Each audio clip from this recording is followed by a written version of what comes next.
You are listening to KSC Podcast. This is a short, crisp, concise, exam oriented, edited editorial for civil services aspirants.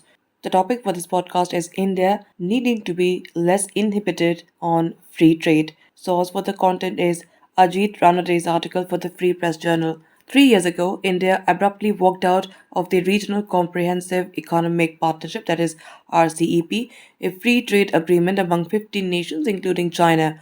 The RCEP trade negotiations had been going on for nearly 10 years, during which India had been an active and enthusiastic participant. The present RCEP grouping represents about 30% of global GDP and is rising.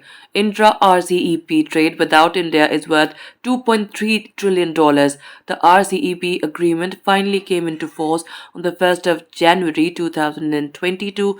They were waiting and hoping India would join. This agreement encompasses broad areas of cooperation and seeks to eliminate nearly 90% of all tariffs, making it a sort of economic union.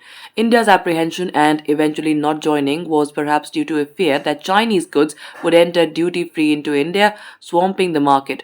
But our trade deficit with China has been growing steadily for the past 3 years, and even total trade volume has increased, notwithstanding the clash in Ladakh. India's GDP growth also seems to be back on track towards a 7 or 7.5% growth. India will eventually benefit from the China plus one strategy of many global investors as they seek to set up factories outside China in other countries like Vietnam, Thailand, or even India. By not signing the RCEP, India may have dented its chances of attracting investments in various parts of the manufacturing supply chain in sectors like electronics, textiles, and automotive. That is because when investors choose to locate their investments, which span a whole value chain, and when the chain has to cross boundaries, they would choose to be inside RCEP territory to enable seamless movement of the goods. If India is outside the RCEP, it poses a disadvantage for investors in value chains when the rest of the chain is in RCEP countries. So, by narrowly focusing only on the trade deficit aspect of RCEP, India may have missed the value chain bus. Also, keep in mind, India already had a free trade agreement in place with 12 out of 15 countries before its decision to walk out. It has now also signed a free trade agreement with Australia, the 13th out of the 15 RCEP nations. There are three big trade groupings in the world which straddle big parts of Asia, apart from the RCEP. Apart from the RCEP, the other two are the Comprehensive and Progressive Agreement for Trans-Pacific Partnership and the Indo-Pacific Economic Framework. The IPEF, launched recently in May, includes 14 countries, and the CPTPP includes 11 countries. Australia, New Zealand, Malaysia, Singapore, Vietnam, Japan, and Brunei are members of all three groupings. India is not present in two out of the three. China, of course, is not in the IPEF or the CPTPP because these two groupings were brought together explicitly to keep China out.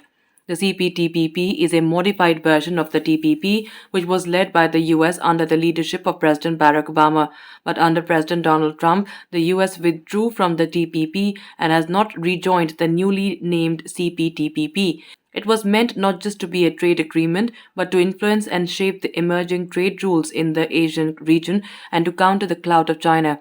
Thus, it has provisions which cover investment rules, labor and environmental standards, greater integration of manufacturing value chains, and so on. The CPTPP is ambitious and is now alluring enough for even China to be knocking on its doors. South Korea and the United Kingdom may be seeking entry too. Note that Japan now has a free trade agreement with the European Union since 2018. That means the EU too has a foot in. The United States is paying a price by being outside CPTPP and, of course, the China dominated RCEP in terms of lost trade opportunities and decreased geopolitical clout. That explains the aggressive initiative it has taken in the formation of IPEF. This 14 nation grouping represents 28% of GDP and a substantial trade volume too. It has four pillars comprising trade, supply chains, tax and anti-corruption and clean energy. The IPEF allows members to opt out of any pillar. Here too, India displayed some squeamishness by opting out of the trade pillar. India's trade minister said that since there were issues like labor and environmental standards, digital trade, and public procurement involved, and around which there was no consensus among IPEF members, India has chosen to opt out. He also hinted that higher labor standards imposed by countries like the US and Japan could be detrimental to developing countries like India. That was effectively implying that India would choose to adhere to lower labor protection standards or allow more dirty industries with lax environmental standards to gain a competitive advantage in global trade. But those days are gone, and India has de facto agreed to harmonize labor and environmental standards with the West, since it is also pursuing a free trade agreement with the European Union. So, what is the point of staying out of the trade pillar? Indeed, right after opting out of the RCEP, India has aggressively pursued bilateral free trade agreements with Australia, the United Kingdom, the UAE, Canada, and the EU. Why then the hesitation when signing with regional and multilateral treaties like the IPEF? India's growth is critically dependent on being globally competitive in both manufacturing and services.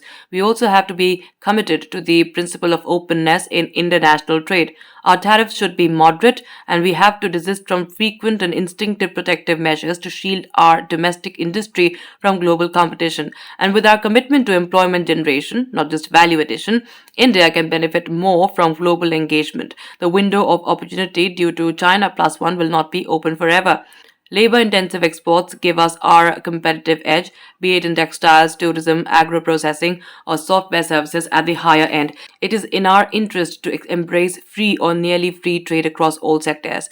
In a world slowing down due to a recession, even if our share of trade goes up from 3% to 4%, that would be a huge boost for the Indian economy, and that is eminently feasible only if we are less afraid of open and free trade. That's it for this podcast. Thank you so much for listening. To join KSG India courses and to crack the IELTS exam, visit ksgindia.com. You can also get a PDF of this podcast on ksgindia.com. Thanks for listening.